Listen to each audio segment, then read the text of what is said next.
Well, of course, if you want to know about family and relationships, who do you trust? Two men.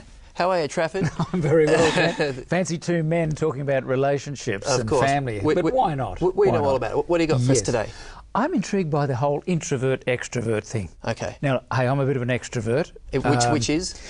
I'm energised by people. I think it's about energy. You know, people seem to get energy by spending time with lots of other people, but then you get the person who, I just love to be by myself, and they are energised by time alone. Okay. So extroverts typically sort of the outgoing, gregarious, that's how we measure them generally. Life of the party, sort of. They're so-and-so's arrived at the party here. And the introvert is the quiet person who comes in. I think that sort of character traits, but it is to me a bit about how do we charge our batteries? How do we get this sort of, you know? Well, my question is, Trafford, what happens when a man and a woman get together, fall madly in love, get married, and it turns out one of them is an extrovert and the other is an introvert? And it happens. They are attracted together a Opposites bit. attract, eh? Yeah. But you're right. You're implying opposites can repel. She talks, he listens. Yeah, well, you can do that. But also, the things that attracted her, say he was the extrovert, right? And she's, this guy's energised and I love spending time with him, and it's a party. So much fun, yeah. Fun, it's alive, and she loves that.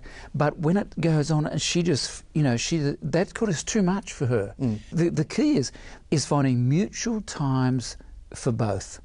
How do we find times that are for us, that work for both of us? Now, one always might be a little bit of a loser in some way, like, let's do something that's a bit exciting. The person, no, I need my quiet time. So what are they going to find? And I remember the psychologist used to say, I need my time, my wife needs her time, but we need our time. And I think that's the secret, but it has to be our time that's mutually agreeable. Is there also some compromise involved there? I mean, sometimes I might not be in the mood for a party, but I'll do it for you, or I might not be in a mood for a quiet canoe over the lake, but I'll do it for you. Exactly. Yeah. And I think what we've got to remember is, if we see extrovert, introvert on a continuum, right?